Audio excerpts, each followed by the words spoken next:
Yi. Nick went through almost all the intelligence materials about Li Yi, not only collected by their shield but also collected by the military. Among the intelligence collected by the military, the most valuable part is the combat method Li Yi displayed when he slaughtered tens of thousands of soldiers. Among them, there is shadow diffusion. According to the analysis of military intelligence personnel, once the shadow spreads, Li Yi will be able to summon black-clothed demons on a large scale. Therefore, when seeing Li Yi start to cast shadow diffusion again, Nick was shocked. Steve and Dr. Octopus, who were still waiting for Li Yi to walk out of the hotel, frowned at the same time when they heard Nick's words. If possible, the two really don't want to enter the hotel room again. The environment there was too narrow, and once a large number of shadow core poured out, the two of them would be wrapped into dumplings in an instant. But now, Li Yi looked like he was going to make a bigger move, so they couldn't do it, but they had no choice but to look at each other. Afterwards, Dr. Octopus directly grabbed Steve with his mechanical arm, and then slammed him violently. Boom! A burst of tearing air sounds, and Steve's figure is like a cannonball, rushing towards Li Yi. Come down! Steve threw out his shield in an instant, and then the shield rubbed against the air, sparking a burst of sparks, rushing towards Li Yi. Advertisement Li Yi stood on the spot, motionless, completely ignoring Steve's shield attack. When the shield was about to bombard Li Yi, in the shadow under Li Yi's feet, a statue. The troll with huge amounts of stature jumped out of it directly and slammed into Steve's shield fiercely. Boom! Steve exhausted all his strength for this blow. Even though the troll's defense was very strong, after being hit by the shield thrown by Steve, 3 trolls were crushed one after another. But after smashing the 3 trolls, the shield also lost that incomparable impact and began to fall downwards. Steve, who had already landed, looked at this scene and was about to take back his shield when he went up. At this time, a black shadow flashed across the air, grabbed his shield instantly, and walked away. Night bats are on the move. Compared with trolls, night bats are another extreme, flight plus speed. Now that shield was taken away by night bats, Steve couldn't catch up at all, so angry Steve could only curse. Fact. And just as they were delaying for a while, the shadow of Chen's spread had completely covered a radius of 1 kilometer. Li Yi slowly opened his eyes, looked at Steve and Dr. Octopus on the street and announced in a low voice, "Are you ready to meet the army of shadows?" Out.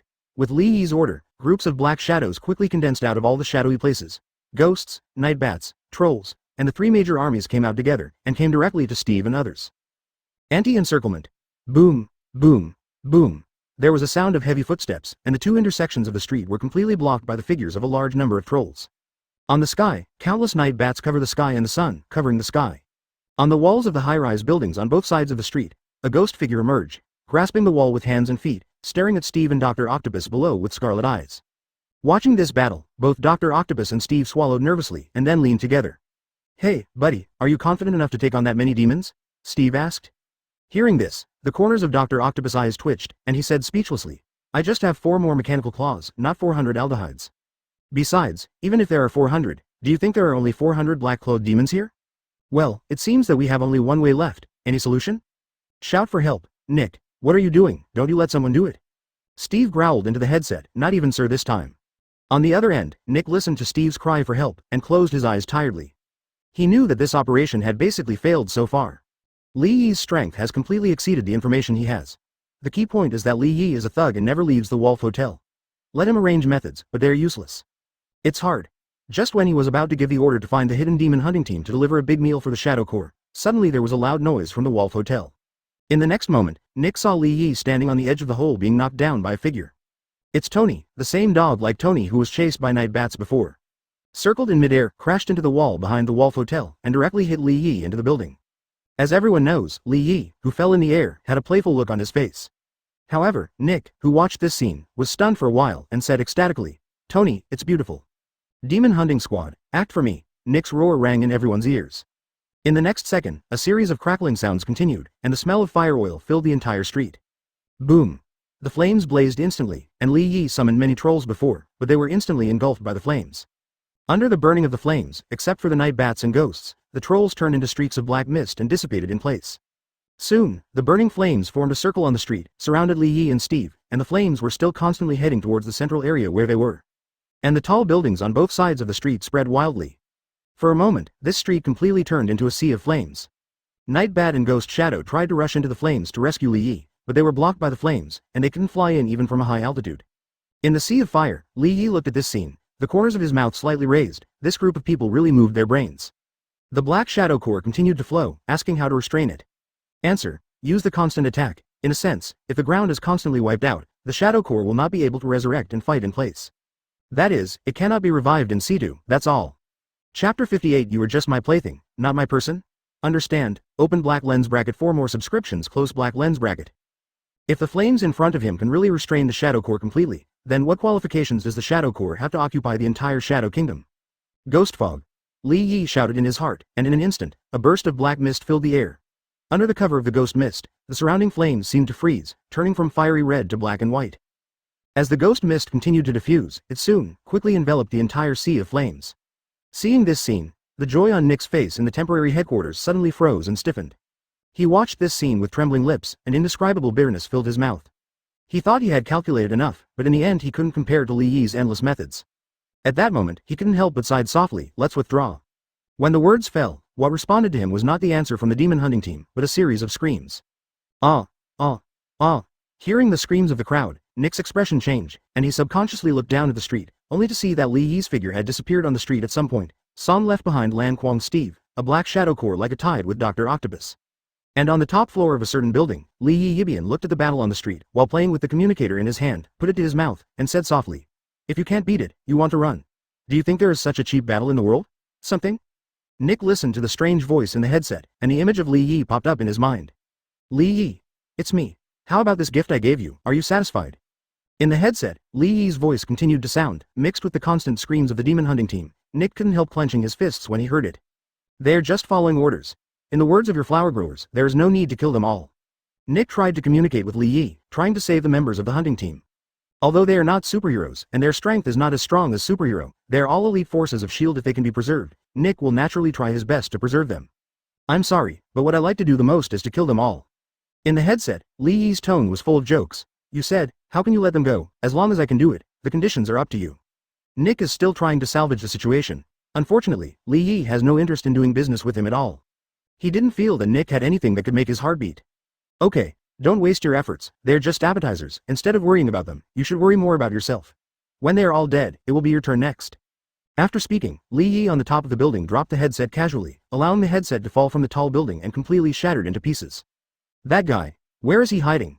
Li Yi frowned and said to himself that he was able to find the hiding places of those demon hunting teams because they exposed themselves when they threw the heavy fire oil before. But Nick, from the beginning to the end, is like a turtle with a shrinking head. There is no one at all, so he has nowhere to look for him. He can really hide. Thinking of this, Li Yi's thoughts moved for an instant, and suddenly, a large number of ghost figures appeared behind him. "Go and search for me, search from house to house, dig 3 feet, and find the guy for me." Li Yi ordered in a cold tone, and as his voice fell, the ghosts scattered in all directions, searching from building to building with the Wolf Hotel as the center. While the ghost was searching for Nick's whereabouts, Li Yi lowered his head and paid attention to the battle on the street. Seeing Steve and Dr. Octopus fighting for life and death against the Shadow Core, Ji Yi suddenly raised his eyebrows. "Just because I don't know where Nick is, doesn't mean that others don't know either." Thinking of this, Li Yi's figure instantly turned into a black mist and exploded, and when he reappeared, he had already transferred from the top floor to the street. This is the new ability he gets after his third load, shadowing. As long as he can see wherever he can see, he can use the shadow to drill into the Shadow Kingdom, and then use the Shadow Kingdom to instantly reach the position he sees. It sounds similar to teleportation, but it is not teleportation, and the speed is not as fast. Teleport so quickly. Moreover, this ability has a distance limit. That's the place Li Yi can see. If he can't see the place, he can't go directly. "You too, are you interested in making a deal?" Looking at the 2 Dr. Octopus in the battle, Li Yi showed a bright smile on his face. Hearing that, Steve ignored Li Yi. although he didn't know what deal Li Yi was going to talk about, but because of Li Yi's behavior style, he didn't believe that Li Yi would have any good things waiting for him. However, just because he ignored it, it doesn't mean that Dr. Octopus also ignored him. It's fine to talk about a deal, but why don't you ask them to stop first? Dr. Octopus said in a tired tone. Although the mechanical arm is intelligent, it also needs energy to operate. The long fight had consumed too much of his stamina. If he could stop and take a breath now, even if the deal didn't go through in the end, it wouldn't be a loss. Dr. Octopus made a good plan, but unfortunately, Li Yi is better than him. For him, it is good to find Nick in advance, but if he can't find it, he can also search slowly. The initiative is completely in his hands, there's no need to accommodate him at all. Don't bother, the deal I want to negotiate is very simple, you tell me where Nick is, and then I spare your life. Advertisement, who knows if what you said is true or not, in case you backtrack. If you really want to talk, let them stop first and show your sincerity. Dr. Octopus said while fighting. Hearing this, Li Yi shrugged, since you can't trust me, forget it, anyway, Nick, I will find him sooner or later. After speaking, Li Yi silently summoned a wave of shadow troops and joined the team besieging Steve and the two. Watching this scene, Steve and Dr. Octopus vomited blood instantly. Especially Steve, he feels like he's been the victim of a complete accident. You're negotiating a deal with Dr. Octopus, why do you involve me in it, it's so inhuman. He could barely hold on before, but as Li Yi invested more shadow soldiers, he felt that he was about to be unable to hold on. The Black Shadow Corps is like a tide, and the continuous offensive is really hard to withstand. Especially now that Ghost Shadow has the cooperation of trolls, his tactics have become insidious and cunning. Before facing any opponent, Ghost Shadow was basically frontal. But now, with the troll standing in front as a meat shield, Ghost Shadow completely gave up the idea of confronting the two of them head-on. It can be said that with the troll as a meat shield, Ying's assassin attributes can be considered to be fully exerted. Soon, the average Dr. Octopus couldn't stand it anymore. He looked at Li Yi and said, I'll tell you where Nick is, you tell these guys to stop. Okay, but I have to wait until I confirm that Nick is indeed in the place you said. Before that, you must hold on and don't die. Seeing Li Yi's shameless face, Dr. Octopus trembled with anger. He swears, don't let him find a chance, if he finds an opportunity, he must make G good looking. Gritting his teeth in his heart, Dr. Octopus finally held his nose and agreed to this deal that wasn't fair at all. No way, he really can't hold it anymore, if he wants to run but can't, if he refuses to agree to the deal, then he will really die here.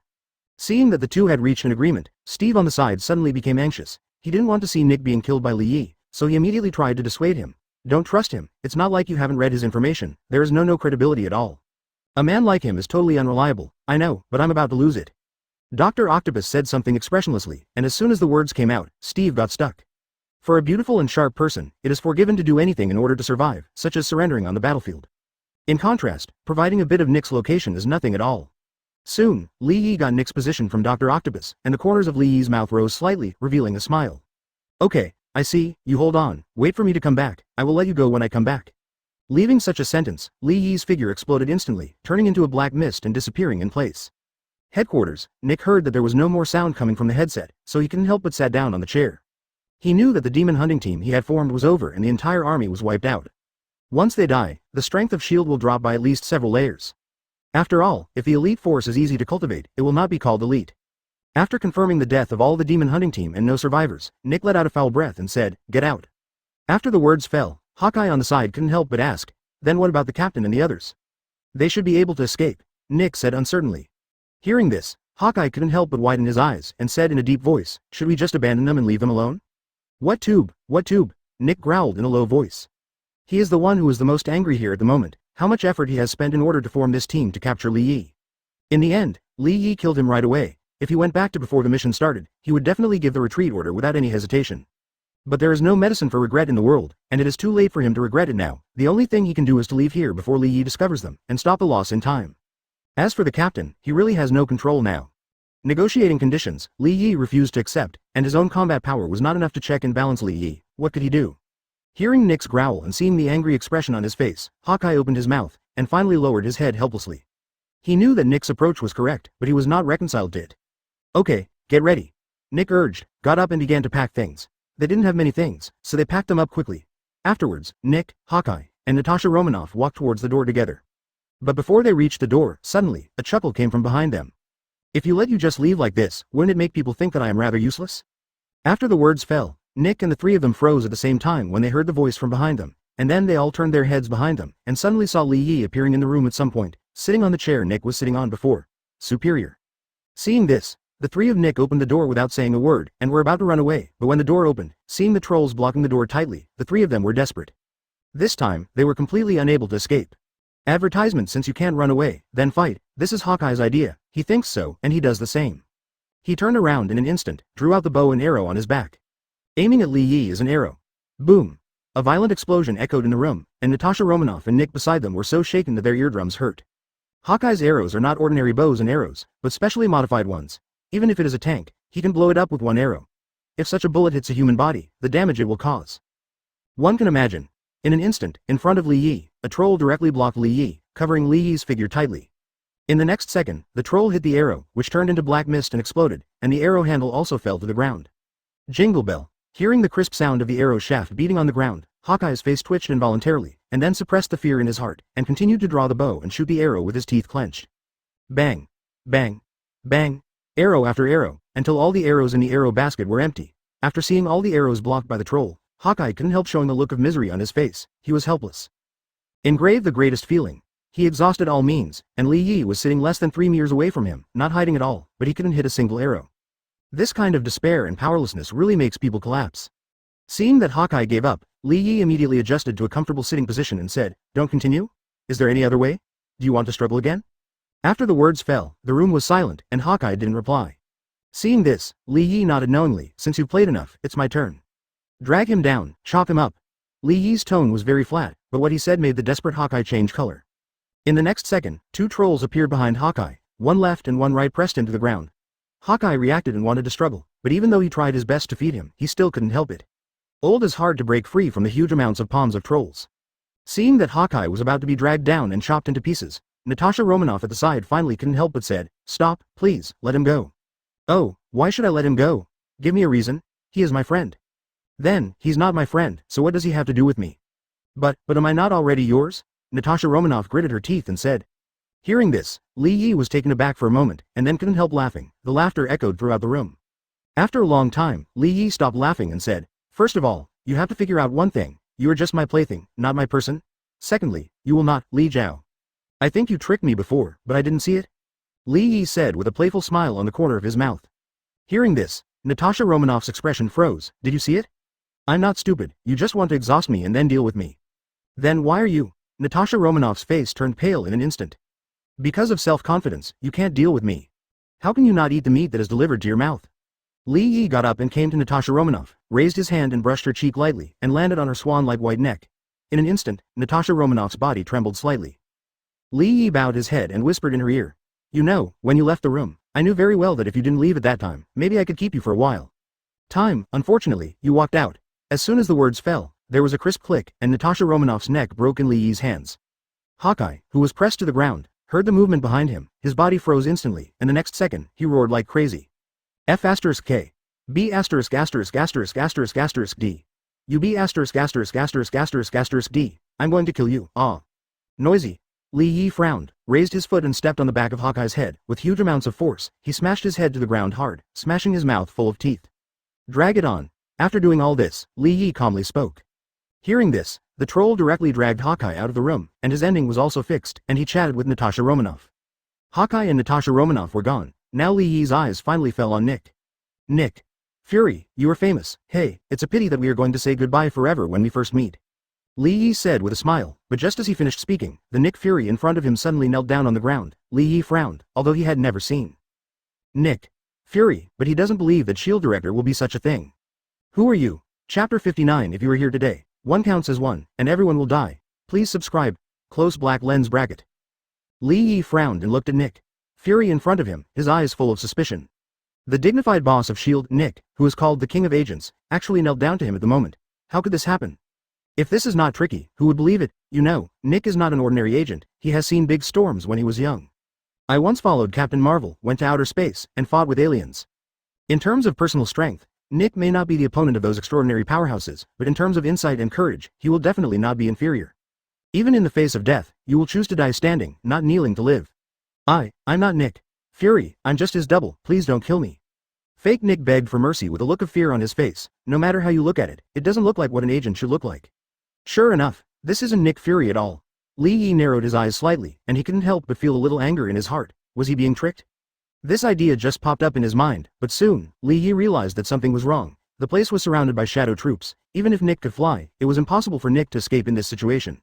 At the moment, A guess could not help but emerge in his mind. Nick. Fury didn't come. No, fake Nick said tremblingly. Then who commanded the battle just now? It was he who was commanding by remote control, and I was just putting on a show. Fake Nick spoke carefully, and after listening, a sneer appeared on Li Yi's face. Good means, it really is an old fox. All the other superheroes were in the town, but this guy didn't appear in his real body at all, and he didn't appear on the battlefield at all, so he sent a substitute directly. It is said that the master is laborious, but this black stewed egg is really played to the extreme. Mr. Lee, the matter of besieging and killing you really has nothing to do with me. Can I go now?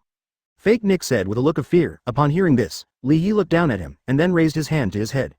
Fake Nick felt the pressure on his head, his body trembled suddenly, and begged in a sharp voice. It's none of my business, I'm being forced, please, let me go, let me go. Li Yi shook his head regretfully, and sighed. It's not good to be a substitute, so be smarter in your next life. When the words fell, Li Yi's palms suddenly twisted and broke the fake Nick's neck. Fake Nick, not also Nick. Arriving today, one counts as one, and everyone will die. Li Yi raised his hand and patted it, then fake Nick fell to the ground with a face full of fear, and the look in his eyes gradually disappeared. After solving the fake Nick, this temporary headquarters was completely killed by Li Yi, and there was not a single person left alive. At that moment, Li Yi's body turned into a streak of black snow and disappeared in place in an instant. On the street, Dr. Octopus was about to die, and at this moment, 2 of the 4 mechanical arms behind him had lost energy and could not move.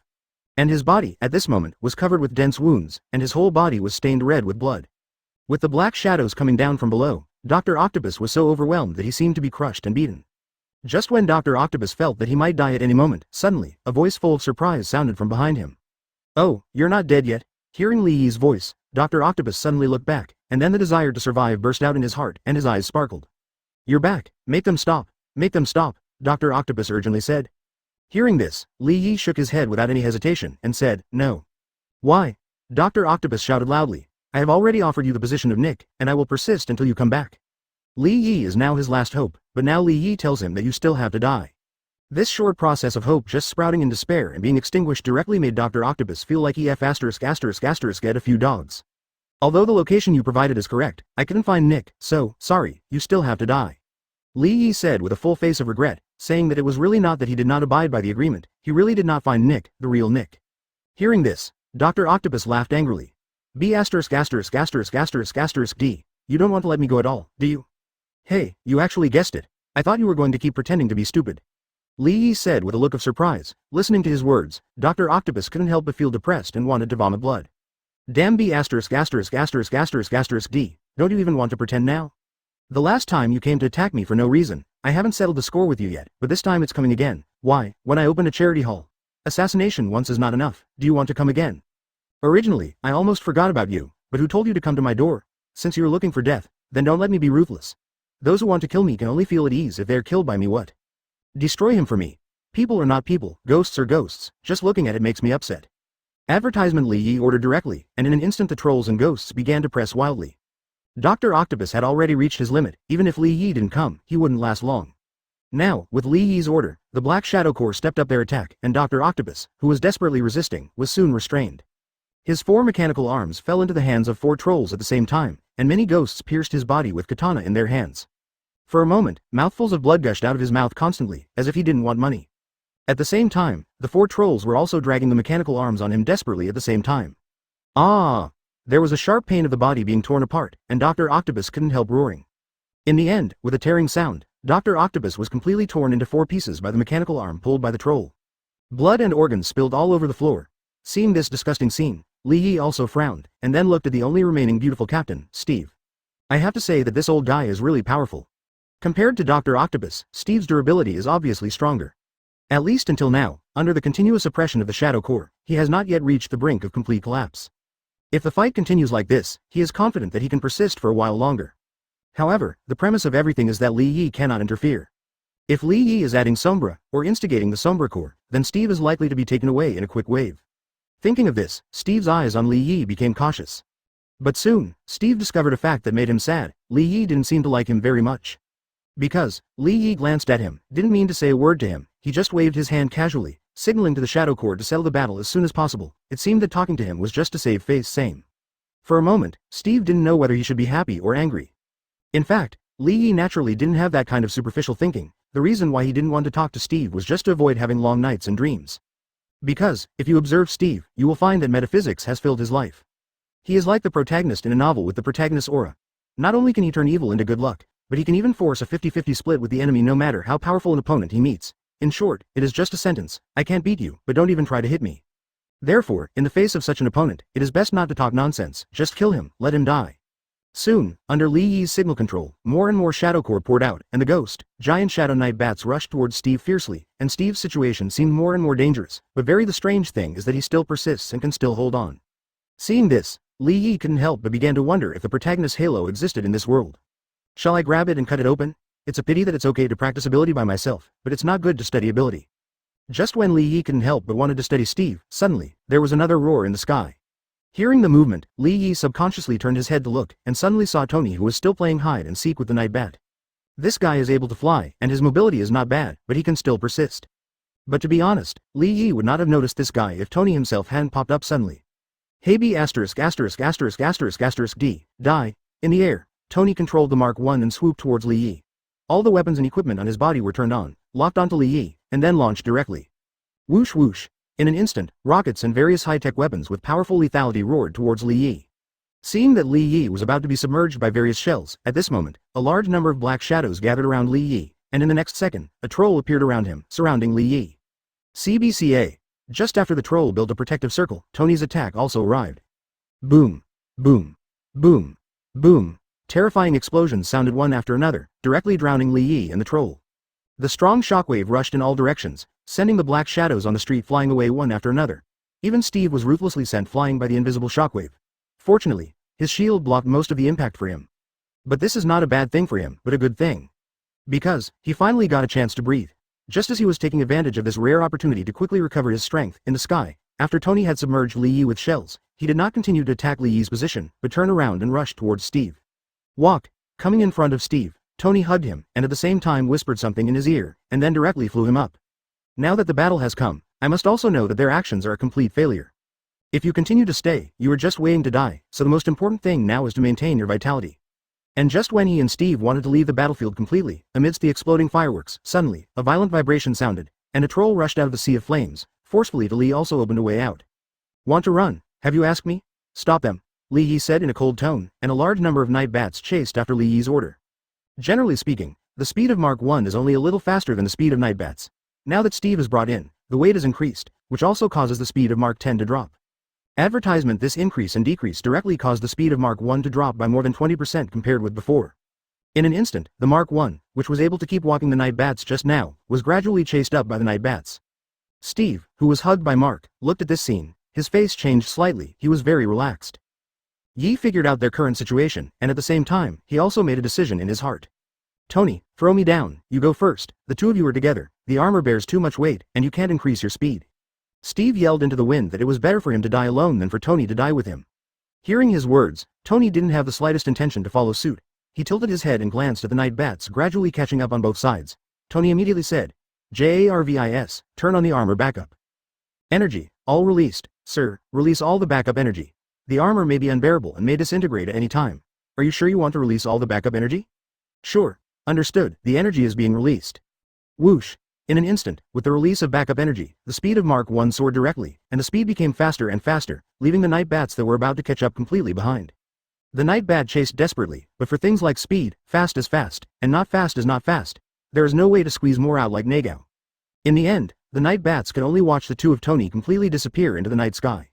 On the ground, Li Yi watched this scene with a dangerous light in his eyes, and said coldly, "If you can run to the monk, you can also run to the temple?" Tony is not a loner like the others, with such a big Stark Industry standing there, where can he go? Thinking about it this way, Li Yi's mood improved again. Stark Industries seemed to have a lot of money. But now, he needs to find a place to live. Don't think about the hotel, it was basically destroyed in the battle. That is, this time S.H.I.E.L.D. transferred ordinary people in advance, otherwise, God knows how many people will die in the aftermath of the battle, and apart from the hotel, Li Yi suddenly realized that he seemed to have nowhere to go. After thinking about it, Li Yi took out his mobile phone from his pocket and dialed Jin Bing's number. "Send a car to pick me up." Hearing this, Jin Bing didn't ask any more questions, and agreed directly, "Okay, right away." However, Jin Bing's tone of voice was a little heavy and a little unbelievable, obviously knowing what happened. After hanging up the phone, Li Yi remembered that he still had a few dogs, and he didn't know if they were dead or not. At that moment, Li Yi had a thought and sent a group of ghosts to search the hotel. It's fine if he's dead, but if he's not dead, he's still one of his people, and he should be saved. Soon, Keneal and the others who had fainted outside the elevator door were found by the shadow and thrown in front of Li Yi. Looking at the few people who looked a little disheveled and basically uninjured, Li Yi couldn't help but sigh the good luck of the few people. With his feet on his buttocks, he woke up peacefully. The few people who were in a coma slowly opened their eyes, and it was obvious that they were still very confused at the moment. Didn't quite figure out what was going on. It wasn't until they saw Li Yi watching them calmly that Keneal and the others shivered instantly, and quickly regained consciousness. Boss. Well, woke up. Boss, what's the matter? Keneal looked at the devastating scene around him and said in surprise. Hearing this, Li Yi directly gave him a slap and cursed. I'm ashamed to say, I was surrounded and killed by your boss, and you guys who were bodyguards hid aside and slept. Deduct money. Boss, we were knocked unconscious. Really? Does it conflict with my deduction of your money? Li Yi stared, and Keneal quickly lowered his head in fright. No conflict. Seeing this, Li Yi nodded in satisfaction, and now he let out the last bit of unhappiness in his heart. Let's go, it's time to leave. Yes, boss. Several people nodded, then quickly came to Li Yi's side, and walked out of the street together. After leaving the ruined street, Li Yi and a few people stood by the side of the road and waited. About 20 minutes later, a black Maybach and several black cars stopped in front of Li Yi. The driver quickly got down, opened the rear door for Li Yi, and said, Mr. Li Yi, Mr. Jin Bing asked us to pick you up. Well, I see. Li Yi nodded, and then got into the back seat of the Maybach. Keneal and the others also got into other cars, and they were silent all the way. Soon, the Maybach stopped outside the Empire State Building. When the car came to a complete stop, Li Yi raised his eyes and saw the burly figure standing not far away, Jin Bing. Chapter 60. What my husband gave me is under 1 person and above 10,000 people. Open black lens bracket. Subscribe close black lens bracket. The Empire State Building. Jin Bing slowly put down the phone. Click. That wide palm directly crushed the phone into pieces.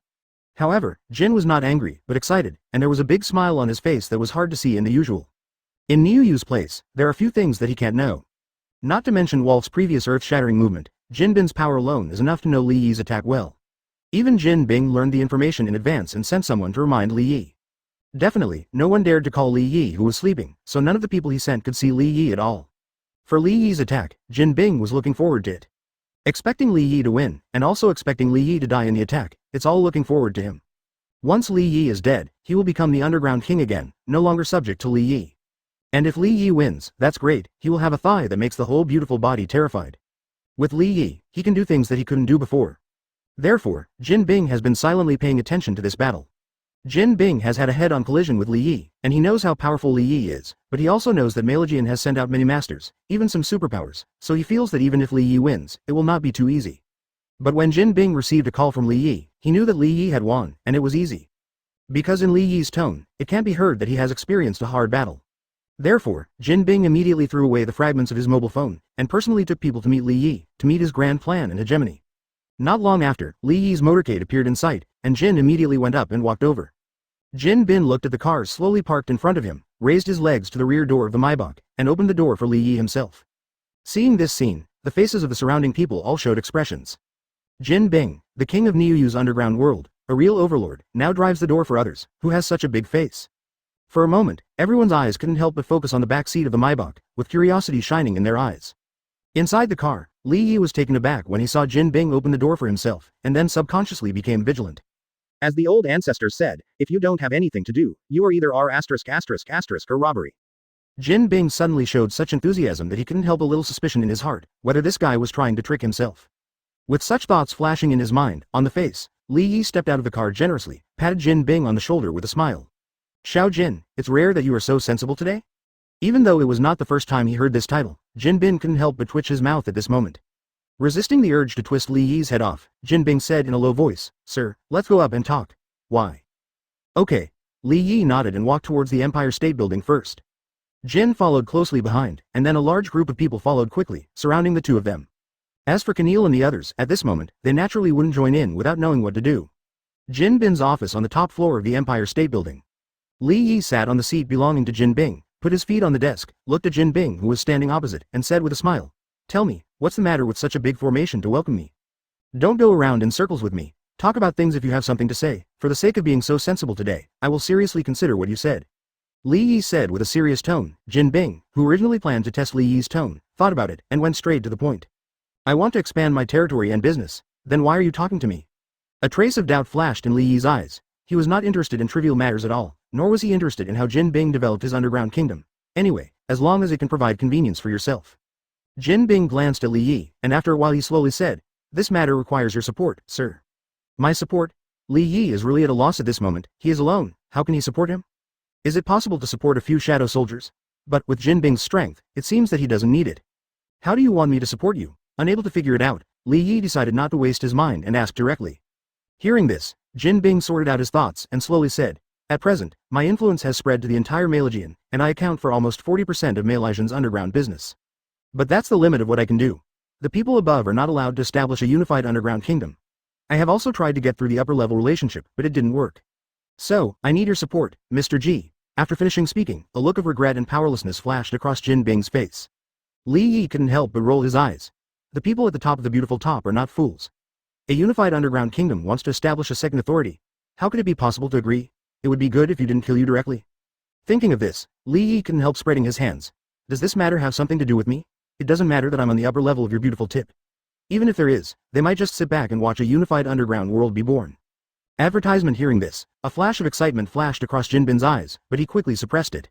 He exhaled lightly and then said, maybe you still don't know your influence in this country, sir. Okay. Li Yi suddenly became interested, looked at Jin Bin meaningfully, and asked, oh, what influence do I have? Please tell me carefully. Why? Jin Bing opened his mouth, first stopped the words in his heart, and then spoke slowly. Sir, you slaughtered tens of thousands of troops in the previous battle, but you left all the powerholders in Malaysian stunned. The army they once relied on to rule the roost now has no deterrent power at all in front of you, sir. Do you think you are now how influential it is? And today. Speaking of this, Jin Bing looked at Li Yi with indescribable fear. Believe that after today's events, they will no longer treat you as a person. It's a country, a superpower that can rival or surpass Beauty Point. Next, there is no need for Mr. to act. As long as you allow me to act in your name, then even if I break their bottom line, they will not dare to say a word of nonsense. At that time, Mr. will rule over the beautiful top, and it will be a complete day. As Jin Bin spoke, his tone gradually became high, and a flame called ambition shone in his eyes. Seeing this scene, Li Yi immediately changed his sitting position and interrupted. You have said so much, but basically I am giving. So, what are my benefits? What can I get? Everything, as long as you are willing. From now on, including my life, everything you get is yours, sir. Jin Bing looked at Li Yi firmly. Seeing his appearance, Li Yi wanted to say, everything you have now is also mine, including your life.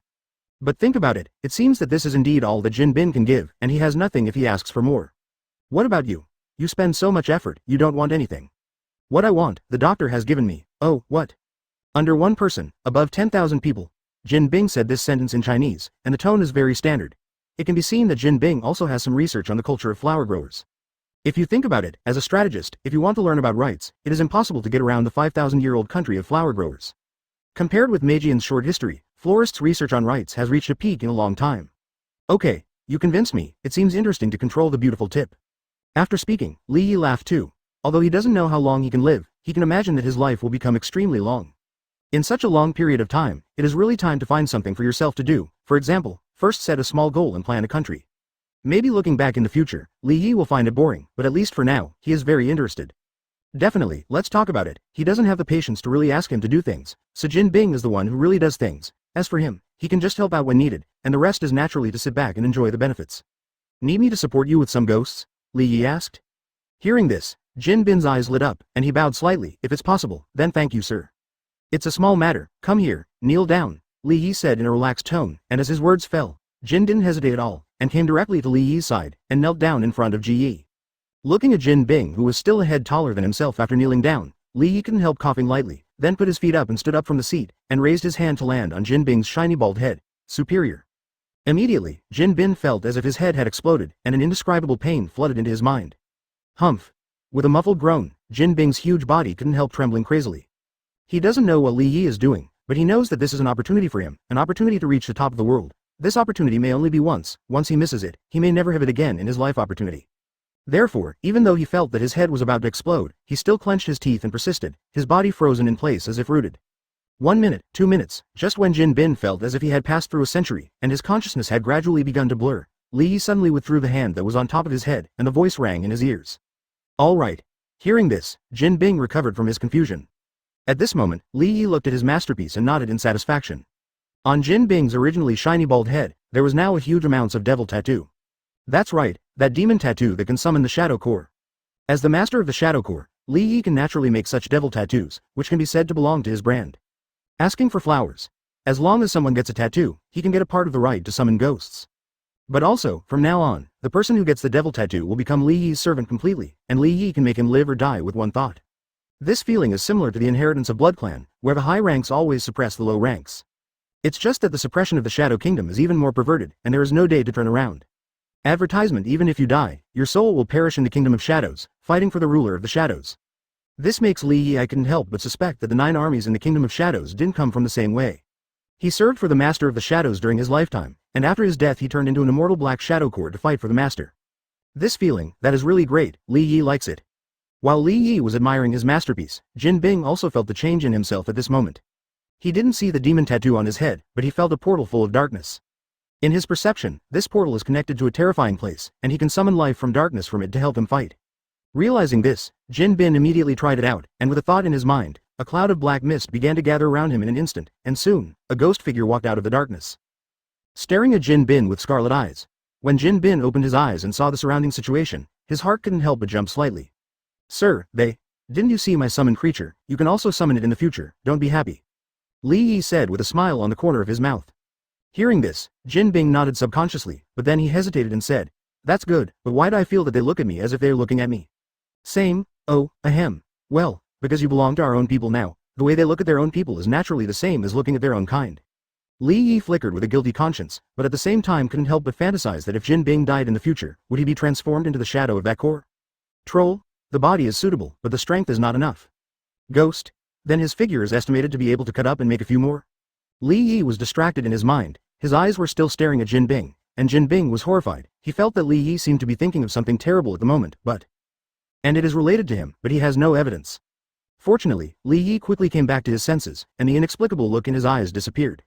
Okay, your story is over, now it's time to talk about mine. You order, sir. Jin bowed respectfully and lowered his head. At this moment, he didn't feel that there was anything wrong with his actions, which made Li Yi, who was watching this scene, feel a little startled. This devil tattoo is really weird, it can even change a person's inner attitude silently. But he knew that Jin didn't want to turn his head off all the time. Even if his attitude changed because he agreed to support him, it wouldn't be so thorough in one go. Surprised by the weirdness of the devil tattoo, Li Yi decided to give his opponent a chance to experience it, and then he got down to business. Look up the location of Shield for me. Shield? There was a trace of doubt in Jin Bin's eyes. Seeing his appearance, Li Yi patted his head, forgetting that Shield's secrecy in this world is very high. In the current timeline, Shield is not that famous either. Well, their external name seems to be the Homeland Strategic Defense Agency. Check it carefully for me, it's best to find their residence. Once the location is determined, inform me of the information as soon as possible.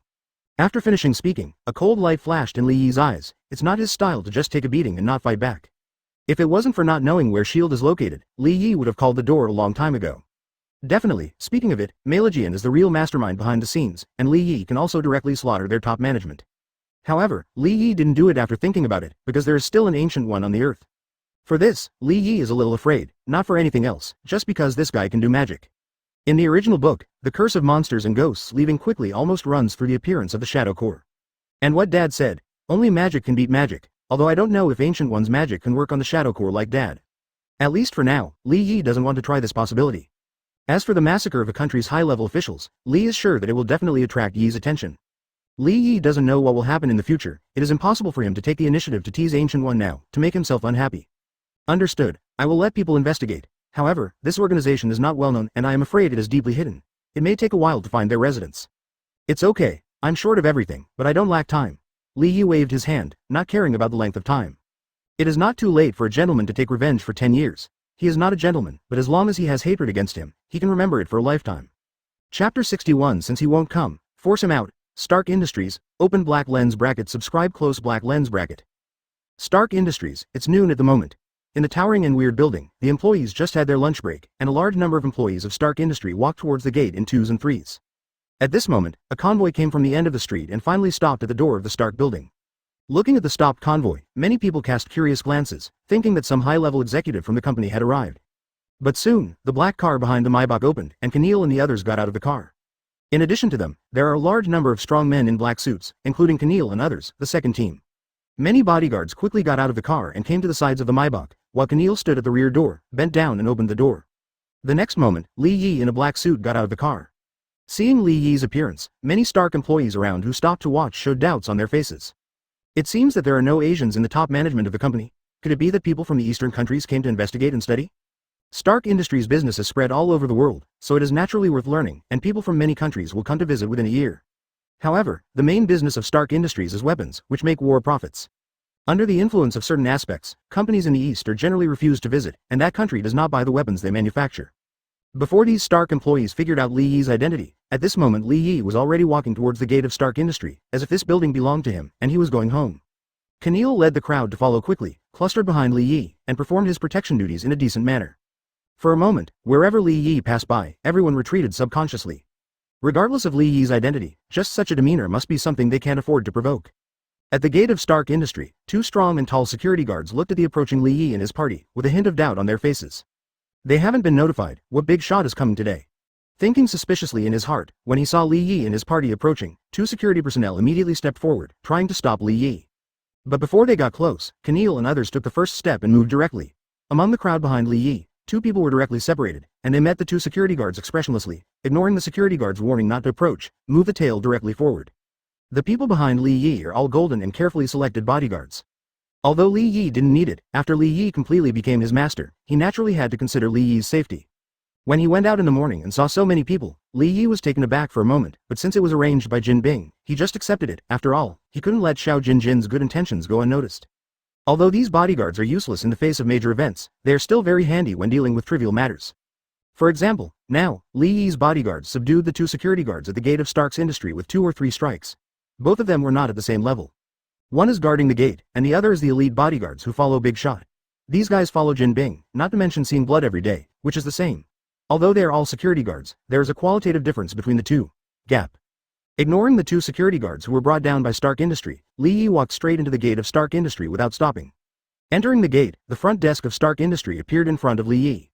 Looking at the two 80-year-old girls at the front desk, a smile appeared on the corner of Li Yi's mouth.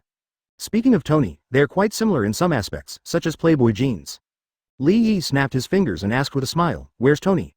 The two girls were obviously overwhelmed by Li Yi's momentum. For a moment they even forgot the company regulations, and subconsciously said, "The chairman didn't come today." "Then I would like to trouble you to inform him that someone named Li Yi is waiting for him in his company, and I hope he can come soon." After speaking, Li Yi led the crowd towards the elevator on the way. In a group building like Stark, you must have corresponding permissions to go upstairs, but Li Yi naturally doesn't have it. But don't panic, Keneal has it. As for where it came from, it was naturally obtained by Jin Bing. Yesterday Li Yi casually said that today he would come to Stark Industries to make trouble, and Jin Bing prepared everything overnight.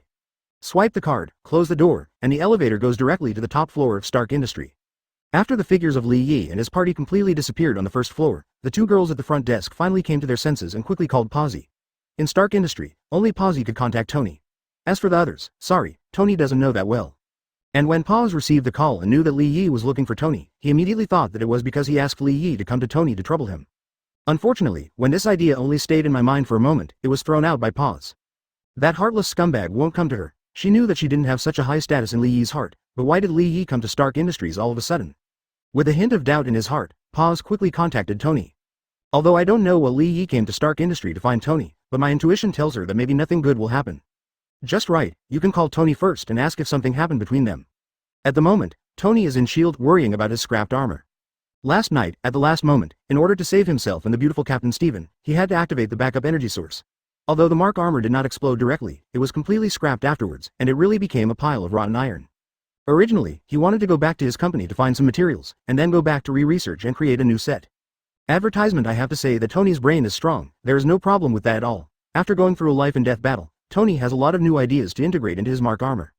But when Tony was about to leave S.H.I.E.L.D. and return to Stark Industries, he was stopped by the sudden appearance of Nick Fury. Yep, they met another Nick.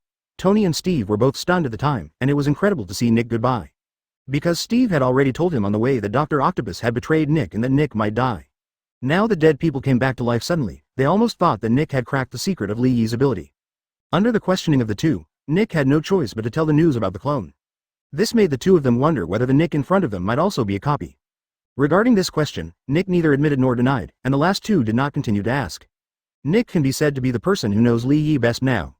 According to his deduction, after Tony goes back, Li Yi will definitely find him, so it is best to stay in S.H.I.E.L.D.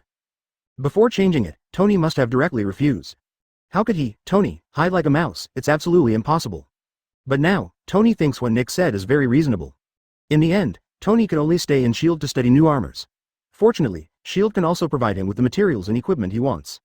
Sir, Miss Potts requests to speak to you. Just when Tony was looking at the blueprint of the armor and thinking about how to improve it, the voice of JARVIS, the artificial intelligence, woke him up. Being interrupted, Tony was subconsciously about to get angry. But after hearing that it was Potts who called, Tony suppressed the anger in his heart again, and a trace of surprise appeared on his face. This was the first phone call Potts had made to Tony since she met Lei Yi. Hello, Potts. After receiving the call from Potts again, Tony's tone became a little softer. Tony, where are you? Potts asked quickly. Tony asked, I'm here, I'm in a special place, what's wrong? Posey hesitated for a moment, but still told the truth, saying, Lee, he went to the company. You mean Lei Yi? Tony's face darkened. Potts said in a low voice. That's right, the company's front desk called just now, saying that Lee is in the company now, and asked you to meet him. Fact, that be asterisk asterisk asterisk asterisk asterisk D, what is he trying to do? Tony was furious, Nick was right, and Lei Yi went directly to his company. If he had known, he would not show up during the whole process, and Lei Yi didn't even know who he was with his body covered in battle armor. Obviously, he thought that his identity was exposed because he opened the mask at that time. As everyone knows, even if he doesn't show his face, Lei Yi can still recognize him with his armor. As for Iron Man, I haven't seen the movie comics, but I've seen his outfit, right? Did something happen to you too? Why did Lee go back to the company to find you?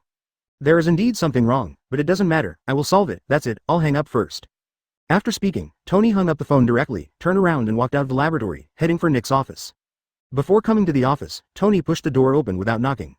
In the office, Nick looked at Tony who barged in without saying hello, and said with a headache, Tony, I've told you many times, next time you come into my office, knock first. Lei Yi went to my company to find me. Ignoring Nick's nonsense, Tony went straight to the point.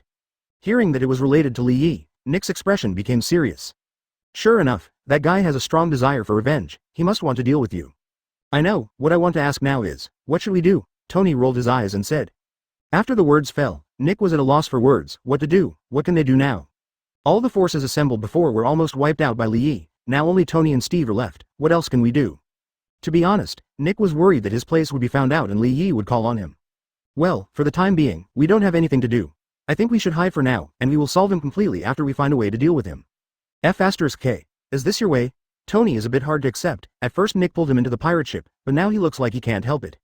Seeing Tony get angry, Nick also knew that he was wrong, but he couldn't help it. His strength was not as good as others, what else could he do except endure?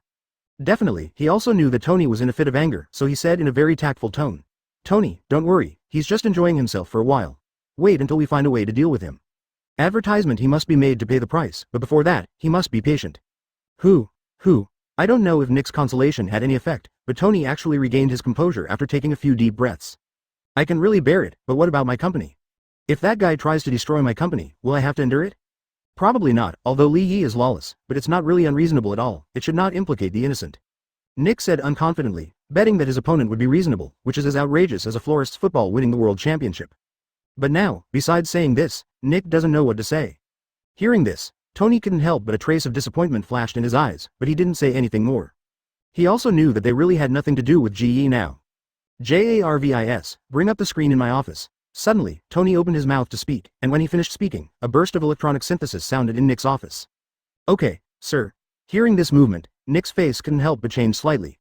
You hacked our shield system. Director Nick, I can't help it either, JARVIS needs a server.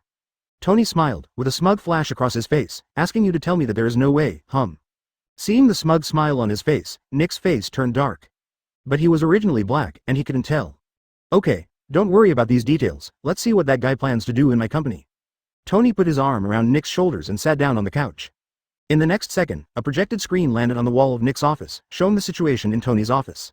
At this moment, in Tony's office, Lei Yi was sitting on Tony's boss chair, with his feet resting on Tony's desk, looking at the outside scenery through the floor-to-ceiling windows, with a relaxed expression on his face. Seeing this picture, Tony gritted his teeth in hatred. F*K. That's my position. You be **************** D. Just like that, 20 minutes passed in the blink of an eye, and Lei Yi, who had watched the scenery for 20 minutes, finally made another move. Is Tony here? Lei Yi asked without looking back. Behind him, Keneal was quietly acting as the background wall, and immediately bowed his head and said, No, our people have not received any news. It looks like he probably won't come. Lei Yi sighed, and then ordered, since he won't come, force him to come out. Go, notify the file-size shareholders of Stark Industries that I'm calling a meeting. Boss, we are not shareholders of Stark Industries, so we are not qualified to hold a board meeting. Even if you call them, they won't come. Then call Kim and tell him that I want to see the shareholders of Stark Industries appear in front of me today. Understood the boss. 17 Keneal nodded, then left the office to make a phone call. 5.2 Listening to the voice coming from the screen, Tony frowned suddenly. What does this guy want to do? On the side, Nick is also full of doubts. Li Yi is not a shareholder of Stark Industries, so why call a shareholder meeting? Could it be that he wants to remove Tony from his position? But he is not qualified. The two couldn't figure it out, so they simply stopped thinking about it. They looked quietly. At the same time, on the other side, after receiving the call from Keneal, Jin Bing said he understood, and then hung up the phone. He wanted to order someone to handle this matter, but when he was about to pick up the phone, he hesitated, and then decided to handle this matter himself, for nothing else. He simply wanted to experiment with Sombra. The power of the core is very itchy. 10 minutes later, all shareholder information of Stark Industries was sent to his mobile phone. Glancing at the collection and memorizing all the information, Jin left the Empire State Building and started his own actions. Stark Industries' shareholding is not too scattered, except for Tony, the largest shareholder. Among the remaining shareholders, the largest shareholder is Obadiah Stan and 3 small shareholders. The car left the Empire State Building. Jin went straight to Obadiah's residence, and arrived near Obadiah's residence smoothly all the way. Jin didn't get out of the car, but just thought of it, and instantly there were a few bubbles from the bottom of the car. Sombra. Go and get this man out for me. Jin looked at the ghosts, took out Obadiah's photo and gave them a glance. After the words fell, the ghosts moved instantly, and they jumped into Obadiah's villa with ease. Soon, there were several screams and exclamations in the villa, mixed with gunshots. 3 minutes later, the fencers jumped out of the fence carrying a big bald man. Jin smiled with satisfaction and affirmed the ghost shadow's serviceability. Afterwards, Jin Bin successively visited the residences of the 3 minority shareholders and followed suit. Chapter 62 Toasting and Not Eating Fine Wine. You are really bastards. Open black lens bracket 1. Ask for subscription. Close black lens bracket. Stark Industrial Building. An hour later, Keneal walked into the office carrying Obadiah, who was sent by Jin Bing. Jin sent people here, but did not go to see Li Yi, and chose to leave directly. Boss, people are here. Li Yi, who was flipping through the books, stopped moving when he heard this, and turned his head to look over. Looking at the comatose Obadiah and the others, Ji Yi said casually, "You want me to talk to them like this? Wake them up." "Okay, boss." After speaking, Keneal quickly bent down to pick up a bottle of mineral water from the reception table, and poured it on the faces of several people. Cough cough, cough cough. Under the stimulation of the cold, Obadiah and the others woke up one after another, looking around in confusion. Looking at the slightly familiar surroundings, they were taken aback for a moment, and then after seeing Li Yi and Keneal, everyone's expressions changed again. They all remembered that they had met Ku before they passed out. A group of dark guys with red eyes violently robbed them and took them away. This is Tony's office. Did Tony do it? But when their eyes scanned the entire office, they didn't find Tony's existence. Who are you? Why are you here? Where's Tony? Obadiah asked, a tinge of anger on his face, and at the moment he thought Tony had sent them here too. After all, this is Tony's office, and according to Tony's personality, it is really possible to give them such a big surprise. It doesn't matter who we are. As for Tony, unfortunately, I'm looking for him too. It's just a pity that the guy who looked proud has now become a shrinking turtle and dare not come out. Li Yi spoke slowly, and glanced at the 3 guys indifferently. Although he didn't speak much, Obadiah still captured a lot of key information from his words at the first time. 1. It wasn't Tony looking for someone to catch them. 2. Li Yi and the others have a grudge against Tony, and they are also looking for Tony. From this, it seems that a conclusion can be drawn. They were implicated by Tony. Realizing this, Obadiah quickly suppressed the anger in his heart, frowned and said, "Sir, I don't know what grievances you have with Tony, but it should have nothing to do with us, right? I don't know why you asked 21 people to bring us here?" Li Yi looked at Obadiah's shiny bald head and said with a smile, "Why, it's actually very simple. I just want the shares of Stark Industries in your hands, and I want you to transfer the shares to me. How about it? Isn't Tony not going to come out now? If so, then I should take his company as my own." Definitely, even if he got the shares of everyone except Tony, he still couldn't compare to Tony. However, this is not important. As long as Tony doesn't show up, as the second largest shareholder of Stark Industries, he can naturally control Stark Industries. Li Yi has never been the boss of such a big company. Just play around. As for how to play, I don't know. Definitely, it would be even better if Tony could show up, and he has also accomplished his goal. No matter how you calculate it, it is not a loss. Hearing Li Yi's request, several shareholders, including Obadiah, were a little confused and frowned instantly. The value of shares in Stark Industries is not low. As the top arms dealer in Magian, Stark Industries has an annual revenue of more than 10 billion meters of gold, so he is 1%, which is a lot of money, not to mention that the people who own the least shares have 100% fifth. The key is not this, but the convenience brought by their status as shareholders of Stark Industries. It can be said that having this status will help them much more than pure money. If you have to use one word to understand, that is social status. For example, if you have 100 million in cash and a shareholder of a Fortune 500 company, your net worth is only tens of millions. In your opinion, who has the higher status? No doubt, it was the latter. After all, money is just a resource for people.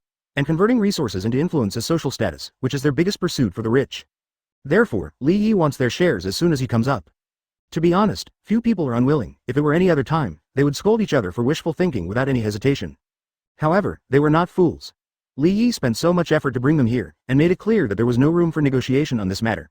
If they refused directly now, the end would be even more miserable. Therefore, even though everyone was full of reluctance, no one refused directly. People like Obadiah are thinking about how to avoid today's disaster and still keep their own shares. Advertisement. As for the smaller shareholders, they are weighing their own lives and the shares of Stark Industries, which is more important. Undoubtedly, at present, life is more important. As long as Li Yi pays enough, it is not impossible to give him the shares. At that moment, a minority shareholder bravely said, "Sir, what do you plan to exchange for our shares?" As soon as this remark came out, other people also pricked up their ears, planning to evaluate the next negotiation based on Li Yi's offer. It can be said that up to now, their responses have been normal, and no brainless idiots have appeared. However, what Li Yi said next completely ignited the anger in everyone's hearts. Exchange? That's a good question. How about I plan to exchange your lives for the shares in your hands? Li Yi smiled and opened his mouth, and as his words fell, suddenly, several people present, counting one by one, widened their eyes. Exchange their lives? They have never heard of such an outrageous deal? In an instant, the minority shareholder who spoke just now screamed, his voice was hoarse, and his expression was ferocious. Impossible. Fuck, you are plundering, you are acting like a robber, it is impossible for us to make such a deal with you. Li Yi tapped his fingers on the table, playing with taste. Really? So, do you think your lives are not worth the price? Our lives belong to us, don't you think it's too outrageous for you to exchange our things? The minority shareholder said angrily, and Li Yi also felt that what he said was very reasonable. However, there is no way, the shares of Stark Industries are too expensive, he can't afford to exchange them, and it may not be enough to sell the gold together. Therefore, he didn't even think about making a serious deal, so he had to be unreasonable. Li Yi lay down on the chair and said, "Bingo, you were right, I am a robber, a robber. You may have misunderstood, I am not discussing with you, I am notifying you. You have a minute to think about it, and if you agree, come and sign this share transfer agreement. Sign the agreement, and then you can go home safe and sound. Otherwise, I can only say sorry to you, except for you, your family members, including your lover's illegitimate child, will count as one, and all of them will die." Li Yi spoke the most ruthless threat in a calm tone. Unfortunately, perhaps because he was very polite, none of the people present were persuaded. Several people looked at Li Yi coldly, stopped talking, and did not step forward to sign. Obviously, they are using this silence to confront Li Yi, and they are also waiting for others to respond. Moreover, they didn't believe that Li Yi really dared to kill them. If they were in the wilderness, they might still be worried, but this is Stark Industry. They are all celebrities, if Li Yi really kills them here, the officials will naturally not sit idly by. Therefore, they are sure that Li Yi is just scaring them. I have to say that they still have a bit of brains to get to where they are today. Under normal circumstances, there is nothing wrong with their judgment. Ordinary robbers really wouldn't do this. However, the only thing they miscalculated was Li Yi's identity. As a wanted criminal who makes the military helpless, will Li Yi, a madman, care about the authorities? The answer is naturally no, so when a minute passed, the few people finally paid the price for their stubbornness. 1 minute is up. It seems that you don't really want to sign this contract, it doesn't matter, Keneal, leave the guy who spoke just now. Li Yi waved his hand, and his tone changed from flat to regretful. Hearing what he said, the faces of Obadiah and the others changed one after another. Before they could say anything, Keneal stepped forward and grabbed the minority shareholder who had spoken just now. He lifted the pair up from the ground like a chicken and walked straight to the window. Seeing Keneal's actions, the minority shareholders were shocked. "Fact, you can't treat me like this, I'm a shareholder of Stark Industries, if you kill me, you won't end well." The minority shareholders struggled and roared, but they still couldn't break free from Keneal's shackles. Although Keneal is just an ordinary person, it is no problem for him to deal with a guy whose body has been hollowed out by alcohol and S*X after years of training. Soon, under the horrified eyes of others, Keneal carried the minority shareholder to the window, and leaned half of his body out. Looking at the space tens of meters above the ground below, the minority shareholder suddenly felt dizzy. The whirring cold wind seemed to be waving at him like the gates of hell. At this time, he finally realized that Li Yi was not joking with him, but was really planning to throw him down. In an instant, the minority shareholders were discouraged. At this moment, money and shares are not as important as their own lives. "Stop, stop, I am willing to sign the contract," the minority shareholder screamed. Behind him, Keneal paused slightly, turned to look at Li Yi, and waited for him to talk nonsense. Li Yi, who was flipping through the book, heard that the expression on his face did not change at all. "I'm not a vegetable seller in the vegetable market, and I still bargain with you. Throw it away, I don't want to hear this guy's voice again." Advertisement. After saying that, Keneal didn't dare to waste any more time, and directly threw the minority shareholder out of the window. "What?" A miserable howl sounded outside the window, and the body of the small shareholder accelerated crazily at the speed of free fall, falling towards the ground. Soon, a huge amount of rumbling sounded, and the screams outside the window stopped suddenly. At this moment, the atmosphere in the office became extremely oppressive, and the bodies of Obadiah and the others trembled crazily. Through the experience of the minority shareholders, they vaguely saw their own fate. For a moment, including Obadiah, the remaining 3 were trembling crazily in every part of their bodies. On the other side, in S.H.I.E.L.D., Tony, who witnessed the whole process with his own eyes, was trembling with anger. B asterisk asterisk asterisk asterisk asterisk D. The damned B asterisk asterisk asterisk asterisk asterisk D. How could he how dare you do this? Tony growled angrily. He wasn't angry about the death of the minority shareholder, he even forgot the name of the minority shareholder. Rather, if Li Yi really got it, everyone else's shares except him. Then as long as his big boss doesn't show up, Stark Industries will really change his surname in the future, which makes him totally unacceptable. At that moment, Tony got up and was about to leave. Seeing this scene, Nick at the side quickly stopped him. Don't be impulsive, don't be impulsive. Why do you think he did this? He just wanted to force you to go out. If you really go out, not only you will die, but Miosta. K Industry is really about to change hands. Don't forget, as long as you don't show up, he can only become the second largest shareholder at most. As long as we can defeat him later, Stark Industries will still be yours. But if you send it to your door now, not only will you die, Stark Industry will also completely become his in the future. This is the case from a legal perspective, so don't be impulsive. This is just his conspiracy to force you to appear. No, a conspiracy. Nick constantly persuaded, and his words did have some effect. Tony stopped in his tracks. However, he was still not reconciled. Damn it, is it true that this guy is really allowed to run amok? It's really terrible. Tony roared angrily. With his pride, it was really unbearable for him to be passively beaten. No matter what the 360 is, at least he should fight back. This way, at least he will feel better. Looking at his appearance, Nick also knew that if he didn't do something, then Tony might really be mad with anger. Think of any way to target Li Yi. Soon, information about Li Yi and Jin Bing came to his mind. According to intelligence records, Jin Bing seems to be helping Li Yi now, because he has provided Li Yi with convenience more than once. This information was useless before, and his main focus was on dealing with Li Yi. But now, this information is somewhat useful. At that moment, Nick quickly said, he does it to us, and we do it too.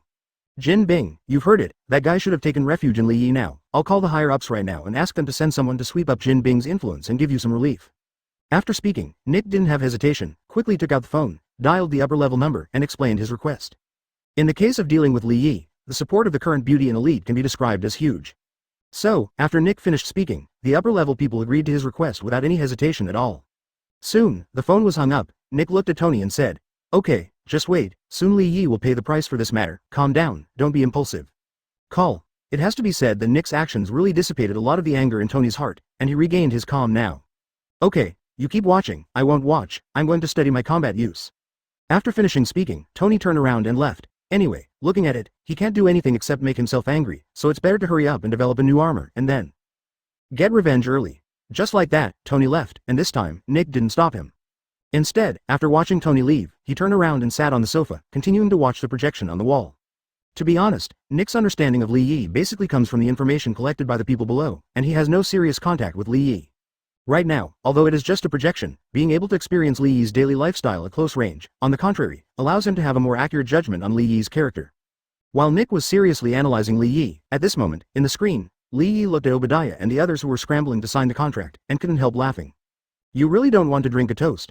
If you drink fine wine and tell you well, you won't listen, and you have to see the power before you panic. You are really cheap. Li Yi mocked wantonly, and those who scolded were very angry. But they didn't dare to show the slightest bit on their faces, instead they all smiled apologetically. In front of Zhao Ming, being scolded is nothing, as long as Li Yi doesn't kill their Zhao Ming, just scold them. Seeing no response from the few people, Li Yi shook his head boredly, continued to look down at his book, and waved his hands as if chasing flies. Take them down to sign the contract. After signing the contract, let them go.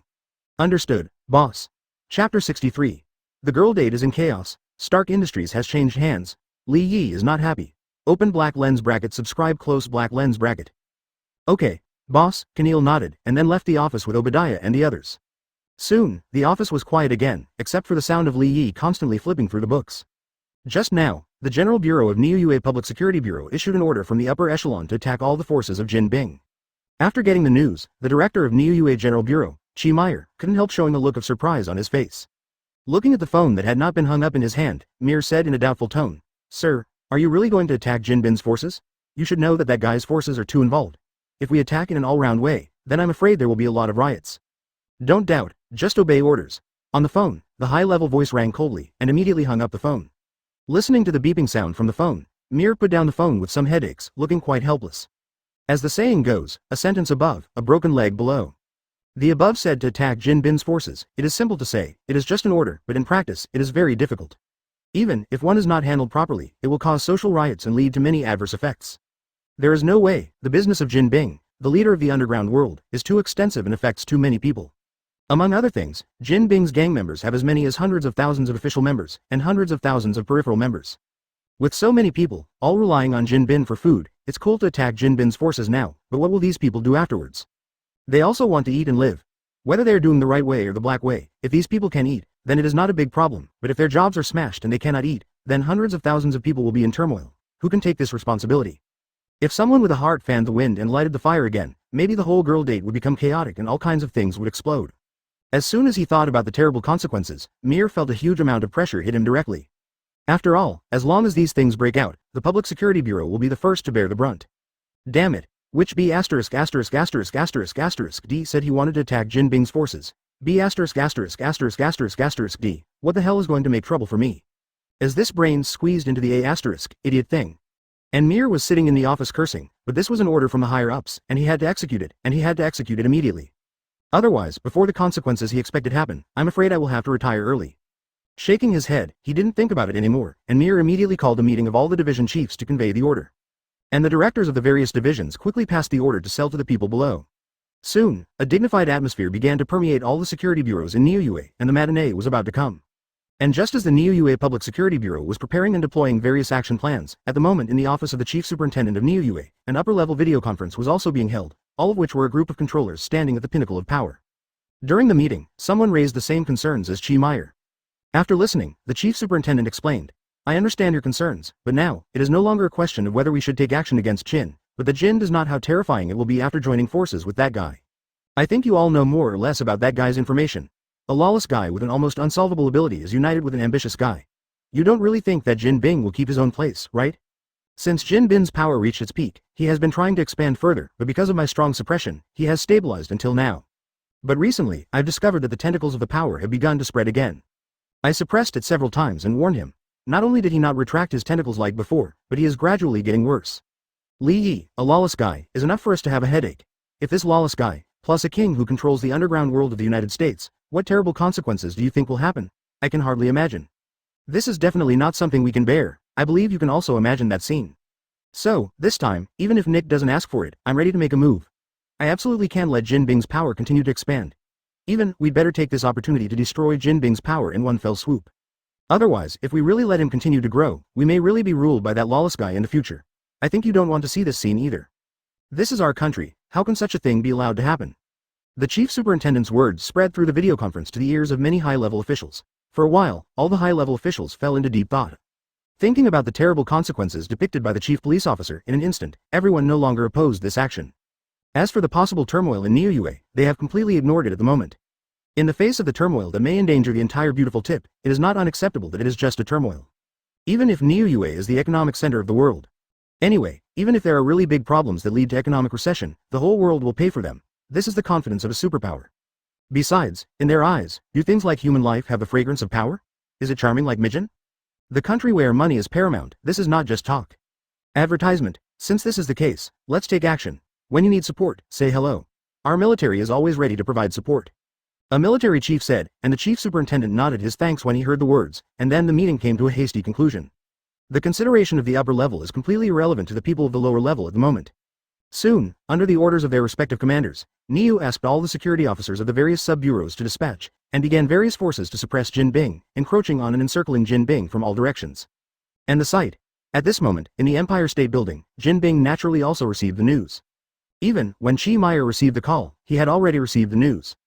Don't underestimate Jin Bin's energy. In New York, as long as he is willing, except for some top-secret information that he is difficult to inquire about, other news, with his energy, will soon receive news. This is his underground Emperor Jin Bin. Chief, at present our power has been suppressed by the Public Security Bureau, and many of us have been arrested. What should we do now? The one who spoke was Jin Bing's newly promoted assistant after Daniel was killed by Li Yi. At this moment, this guy has a tense and bitter expression on his face, expressing great concern about their next situation. Hearing this, Jin, who was sitting on the office chair, didn't speak, but slowly lit a cigar, and then said calmly, don't bother with the Public Security Bureau for now. What is our old opponent doing now? They are taking the opportunity to usurp our territory and resources? Many of us were directly arrested, and the territory and resources left behind were all divided up by those damned guys. Speaking of this, the assistant couldn't help showing an angry expression on his face. Although Jin Bing is the king of the underground world, being a king does not mean that he has no enemies. The billionaire mafia, the Irish gang, the Mexican gang, these deep-rooted old gangs are all Jin Bin's enemies. Compared with Jin Bing, who has only risen for more than 10 years, these gangs have taken root in Meijian for hundreds of years. Originally, before Jin Bin, The underground world of Magian was chaotic, but there was still some order. Among the major gangs, each runs its own business, and there are few conflicts. But with the appearance of Jin Bing, a ruthless man, it was like a great white shark appeared in a school of fish. It not only swallowed their many benefits, but also completely disrupted the ruling structure of these three major gangs. Definitely, it doesn't mean that there are only three major gangs in Magian. In fact, these three major gangs are all alliances of gangs with large and small file sizes, and they are collectively referred to. This is also the reason why Jin Bin can rise so quickly, because there is chaos among the three major gangs. If it is really a unified gang, then Jin wants to rise among them. How is it possible? He may be killed as soon as he emerges. Jin Bing's rise has violated the interests of these guys, and it's fine on weekdays, because Jin Bing's power is completely in his hands, and he is stronger than the three major gangs in terms of cohesion and combat effectiveness, so they can only swallow their anger. But now, Jin Bing has encountered a blow from the government, and the three major gangs will naturally not give up this opportunity to beat the dog in the water. Therefore, now, Jin Bing's situation can be said to be very dangerous. Except for himself, everyone else is the enemy. Not only was he attacked by the authorities, but he was also surrounded by packs of wolves. If it is not handled properly, the underground kingdom established by Jin Bing may really collapse overnight. It's really interesting that they all want to bite me. Ignore the people from the Public Security Bureau for the time being. As for other hot chickens that bite us, let our people also take action and give me ruthless revenge. When I go back, I want the whole girl date to be completely messed up, the messier the better. Jin Bing's indifferent voice sounded. It seems that the chief doesn't care about the Public Security Bureau? The assistant was stunned and asked subconsciously, "Chief, why?" The assistant doesn't quite understand. Isn't the biggest crisis now coming from the government? Why do you want to attack other forces? Unfortunately, Jin didn't mean to explain to him, but just glanced at him calmly. The calm eyes that couldn't be calmer instantly made the assistant's hair stand on end, as if walking around the gate of hell. "Sorry, Chief, I was the one talking too much." The assistant realized his transgression in an instant, quickly lowered his head and said, and then slapped himself so hard that his face was swollen. Seeing this, Jin Bing withdrew his gaze and said casually, "Go and execute the order." "Okay, Chief." The assistant nodded, and then hurriedly backed away, not daring to say any more nonsense. After he conveyed Jin Bin's order, soon, Jin Bin's previously retreating forces completely moved. They didn't pay attention to the encirclement and suppression by the Public Security Bureau. Instead, they counterattacked the gangs who took advantage of the fire and robbed them, which directly led to the destruction of many gangs. And with the demise of these gangs, the people of the three major gangs are also completely angry. Is this beating the dog for the owner to see? That's right, those small gangs under the three major gangs were more or less set up by their people, and they were inextricably linked with them. Jin Bing's behavior now naturally made them furious. You have already been attacked by the authorities, and you still have the courage to confront them. This is completely ignoring them. At the moment, the three major gangs have also started to fight back. And as soon as they started, just as Jin Bing said, Niu Yu also completely messed up. Jin Bing's forces and the strength of the three major gangs fought on the streets, causing chaos that affected many girls and citizens, and then called the Public Security Bureau one by one, almost blowing up the phones in all districts. Advertisement at the Public Security Bureau, they were happily closing. Banning and suppressing Jin Bin's power industry. As a result, Niu Yu suddenly became chaotic, so they had to stop the suppression of Jin Bin and took to the streets to control order. Generally speaking, when the Public Security Bureau comes out, both parties should stop. The three major gangsters think so. But Jin didn't think so. What he wanted was chaos, and only in chaos could his power expand rapidly. Only in chaos can he continue to rise rapidly. Therefore, how could it be possible for Jin to stop at this point? Under his command, the horse boys under his command ignored the control of the Public Security Bureau and continued to fight to snatch the territory of the three major gangs. Industry, it can be said that at all costs, many people died for this. This made the three major gangs that originally wanted to stop also unable to stop. Territory and property are the foundation of their survival. If they are taken away by Jin Bing, how will they survive? Therefore, under Jin Bing's deliberate provocation, the management and control of the Public Security Bureau not only failed to achieve the desired effect, but led to more and more chaos. Of all this, Li Yi, who sits in Stark Industries, naturally doesn't know, and he doesn't bother to pay attention to it. At this moment, in the name of the second shareholder, he is convening a high-level meeting of Stark Industries. As for the content of the meeting, it was also very simple, announcing the dismissal of Tony as chairman.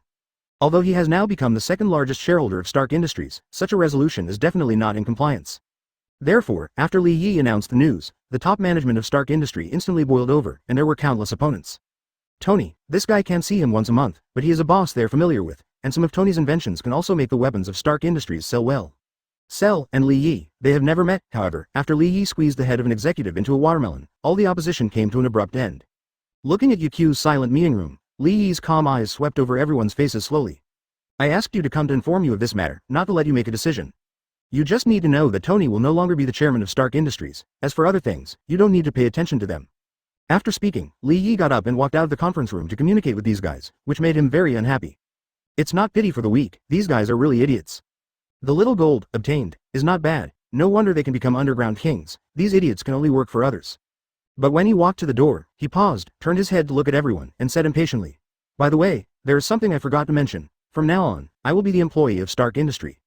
Chairman, and during my tenure as chairman, I hope that your work efficiency can satisfy me. Otherwise, that person just now will be your fate. Don't think about showing off, and don't think about resigning. Killing people like you makes me feel really boring." After speaking, Li Yi left the conference room. After he left, there was still a complete silence in the conference room. Everyone was shocked by Li Yi's arrogance and domineering. In the past, working with one's life was just an adjective, but now, the adjective has become a descriptive word. They really have to work hard in the future. For a time, everyone felt a burst of pressure. Li Yi's office, which originally belonged to Tony, became Ji Yi's after he could.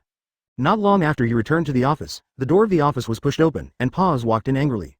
Camille, who was standing at the door, looked at this scene helplessly, with panic written all over his face. If it was someone else, he would have stopped it directly, but Posey, the woman who had slept with Li Yi twice, he didn't dare to stop by at all. After he became Li Yi's bodyguard, the women Li Yi had slept with were basically dismissed once, and those who slept with the second time, except for the dead Natasha Romanoff, Posey was the only one. One already. He didn't have the guts to stop Potts before he figured out Potts' position in Li Yi's heart.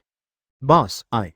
At the door, Camille opened his mouth to explain, but before he finished speaking, Li Yi waved his hand. "Okay, it's none of your business, go out." Hearing this, Camille breathed a sigh of relief, hurriedly exited the room, and closed the office door.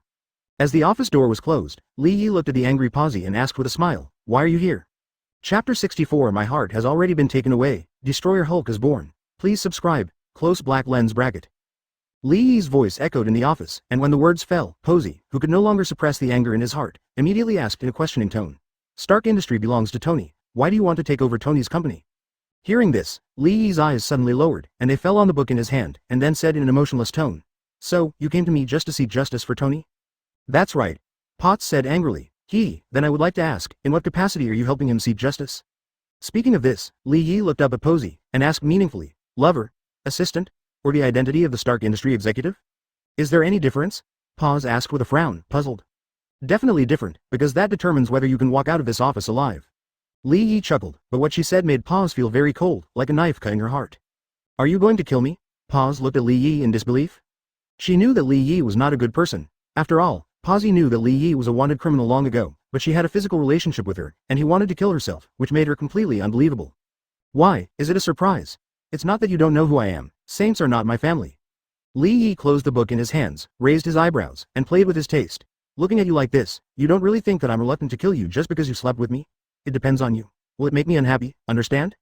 Li Yi asked back, and his words completely shattered the illusion in Posey's heart. For a woman, a man who has had skin-to-skin contact with her must be special. Even though Li Yi had clearly stated her attitude last time, she still had naive illusions in her heart. But now it seems that fantasy is always fantasy, because it is illusory, untouchable, and cannot be disassembled. Otherwise, it will be completely broken like a bubble in the sun. Feeling the chill from the cold heart, Posey's whole body has completely calmed down at this moment. She looked at Li Yi like a stranger and said, "You are a monster in human skin, with no heart at all." "Finished? Then you can go." Li Yi waved his hand and was about to reopen the book. Seeing this, Posey didn't beat him up immediately, but sneered, "Why, I'm talking about the central issue. Aren't you going to kill me?" Paz looked at Li Yi provocatively, not at all afraid of the icy aura gradually emanating from Li Yi. Seeing this, Li Yi put down the book helplessly. 150 stood up from the chair, and walked towards Posey step by step. As Li Yi approached, Posey felt a little flustered in his heart, but soon regained his calm. She is also afraid of death, but at this moment, she wants to see how cold the heart of the man in front of her is. Soon, Li Yi came in front of Potts. He was a head taller than Potts, looking down at her. "For women, I still have some patience, but not much," Li Yi said coldly. "So, I will give you one last chance. Leave now, and I will pretend nothing happened. If you want me to go, yes, you can hand over the equity you snatched and return the company to Tony." Seeing that Li Yi didn't attack her immediately, Posey roused her competitiveness and mentioned Tony and Stark Industry again. "Okay, sorry about that." Li Yi shook his head regretfully, then raised his palm and landed directly on Potts' neck. Posey's face was full of shit, and he pulled Li Yi's palm vigorously with both hands, and opened his mouth to speak, but there was only the sound of ha ha ha ha. Li Yi's face remained unchanged, and he exerted a slight force on his palm. In an instant, Posey's whole body rose directly from the ground. In an instant, a strong sense of suffocation came to Posey's heart. Li Yi, this man actually wanted to kill her, really wanted to kill her. At this moment, a trace of panic finally appeared in her eyes. She kept struggling with her hands and slapped Li Yi, but it was useless at all. Li Yi just held her up in the air with one hand, watching her struggle silently. Time passed slowly, and gradually, the expression on Pot's face was completely frozen, and finally his hands fell down feebly. Seeing this, Li Yi put her down. A princess picked her up, turned around and placed her on the sofa in the living room. You were right in saying that I really don't have a heart. My heart was already taken out of curry in that warehouse. Li Yi looked at Posey's body and said to himself, his tone was full of calm. After speaking, he returned to the office chair and sat down, picked up the book on the table and continued reading, as if nothing had happened. As Li Yi said just now, his heart is indeed gone and taken away. Right after he came to this world, he already felt the world's malice towards him. It was mortal malice. So, now he faces the world with his own malice. Is there a problem? No problem at all. What's wrong with killing some people? Li Yi didn't beg these people to let him kill them. They insisted on seeking death. Li Yi could only send them to see God. Advertisement shield. Nick witnessed CBEA, Pot's death and even stood up at the end, wanting to rush into the screen to save Potts. However, this is just a delusion. He can't do it. Li Yi, what kind of person are you? Are you still human? Do you have no feelings at all? Gradually, Nick's expression became a little complicated. He had some hesitation about Potts. Should he tell Tony? Suddenly, there was a crisp sound from the door, and Nick suddenly turned his head to look, and suddenly saw Tony standing at the door with a look of helplessness. The reason why Tony is here is because he left his design drawings in Nick's office before, and he didn't realize it until he returned to the laboratory. As a result, when he returned to the office, he happened to witness Potts on the projection. Dead scene. At this moment, Tony felt that his world became a silent world and collapsed into pieces. Hey Tony, are you okay? Seeing Tony's strange expression, Nick couldn't help but speak. He wanted to comfort Tony, but he didn't know what to say. It seemed that at this moment, everything he said was powerless. Ignoring Nick's inquiry, Tony glanced at Nick without saying a word, turned around and left the office. After Tony left, Nick looked at the scarlet blood dripping on the ground and sighed deeply. It was left on Tony's hand. Although he didn't speak, the nails of that clenched fist had already penetrated deeply into the flesh and blood. Open black lens bracket. Damn, I feel the protagonist is so scary, I'm a little afraid of him. Close black lens bracket. More than 30,000 collections, more than 1,000 subscriptions. Could it be that the protagonist is too dark? Close black lens bracket. The turmoil of NeoUA still continued. In S.H.I.E.L.D., Steve was still training desperately. After that day, Tony completely locked himself in the laboratory to develop new armor. A month passed without any waves, and the chaos in New York City became more and more intense. And in a laboratory in New York, an experiment on a gamma bomb suddenly had an accident. The bomb exploded, releasing a large amount of gamma rays, and all the researchers in the laboratory died. Only Dr. Bruce Banner, who was in charge of this project, fortunately, he survived. Among the wreckage of the experimental ruins, Banner's heart was beating crazily. Soon, his heartbeat exceeded the limit of ordinary people, reaching 400 beats per minute, and it continued to climb, as if it was about to jump out of his chest. As his heart was beating wildly, Banner's body also began to change at this moment. His originally normal skin gradually turned green, and his figure also began to rapidly expand and become larger at a speed visible to the naked eye. Soon, a green figure as tall as a hill appeared in the laboratory and slowly opened his eyes. Roar. A terrifying roar sounded, shaking the whole girl. At this moment, the Green Titan was announced. The newborn Hulk was so manic, almost uncontrollable, that he crashed out of the lab and smashed the wall. The sudden appearance of the monster changed the expression of the military guarding around the laboratory. They, who were arranging for the rescue, couldn't care less about rescuing the people in the laboratory at the moment, and under the call of the commander, they fired at Hulk, a rectangular monster. Da da da. Fierce gunshots rang out in an instant, and the big Imperial bullets formed a metal frenzy, and fell on Hulk's body crazily, making a ding-beep-dong sound. The peak production of human killing. There is no way to break Hulk's skin defense at this moment, it just makes him feel the pain. Hulk, who was already emotionally unstable, went completely mad after being stimulated by the intense pain, opened his mouth wide and screamed, and charged directly at the soldiers. Facing the hail of bullets, Hulk rushed directly into the crowd and raged wildly. Huge amounts of fists slammed down on the crowd, and the soldiers who were hid turned into meatloaf. He just swept away a dozen soldiers who were shooting wildly. Such a scene made the rest of the soldiers tremble with fear, but without orders, they still clenched their teeth and persisted, not daring to retreat in the slightest, and pulled their triggers with all their strength. But compared to Hulk, they're too weak. Just like ants and elephants, the two sides are not on the same level at all. No matter how they resist, they cannot escape the fate of being trampled to death by an elephant. 10 minutes later, the soldiers stationed here were directly killed, and the manic Hulk also left the research institute and rushed into NeoUA City. NeoU's military, the newly transferred General Ross, was enjoying his collection of cigars when suddenly an emergency call came to his office. General, something has happened. What's the matter? Could it be that those scumbags are messing up again? Ross asked with a puzzled face. During his tenure, what he dealt with the most was the recent chaos that can be seen everywhere in New York City. Under Jin Bin's signal, the chaos in New York City became more and more intense.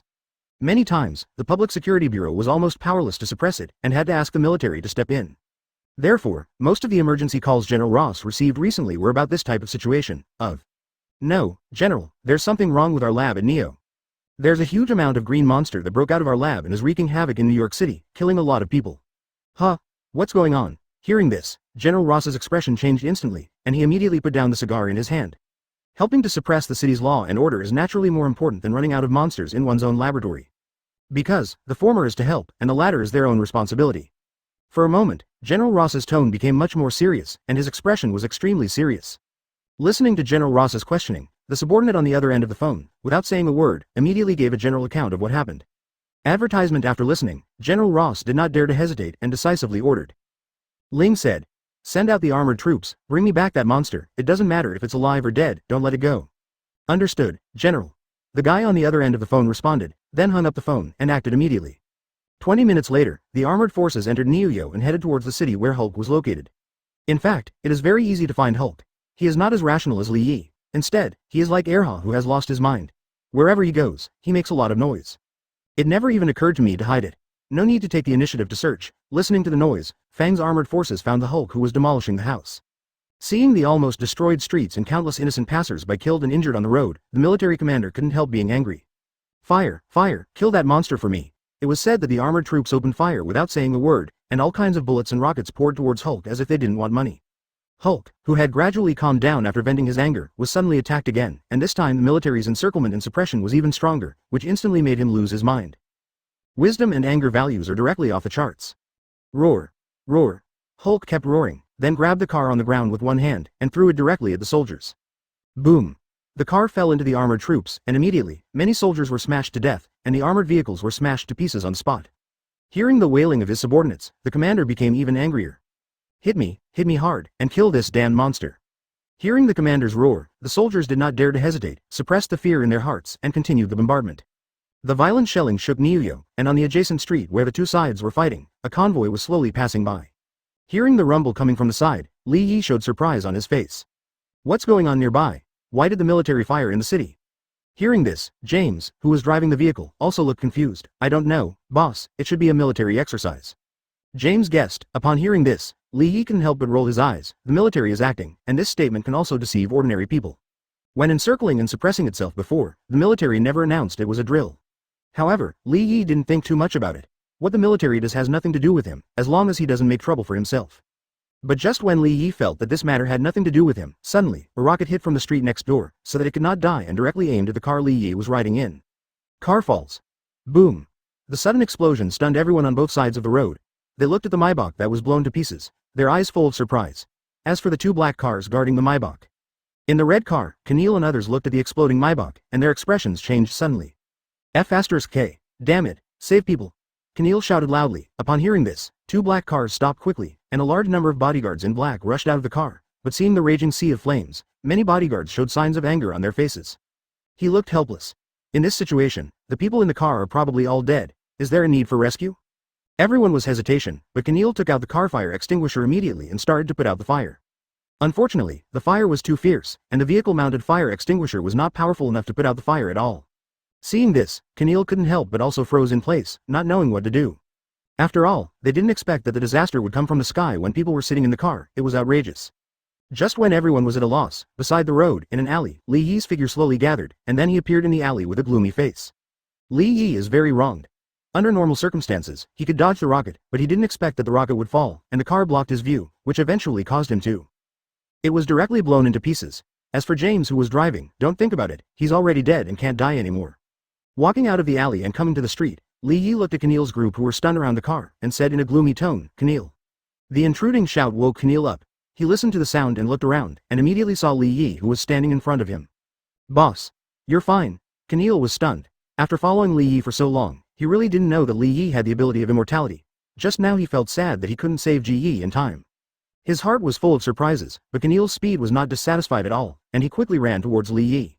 Chapter 65 Hulk. I'm going to decide, I said, it's useless when Jesus comes, open black lens bracket, subscribe close black lens bracket. Seeing this, the others also saw Li in the direction he was running. At that moment, everyone showed shock on their faces and then quickly came to Li Yi's side. "Boss, you."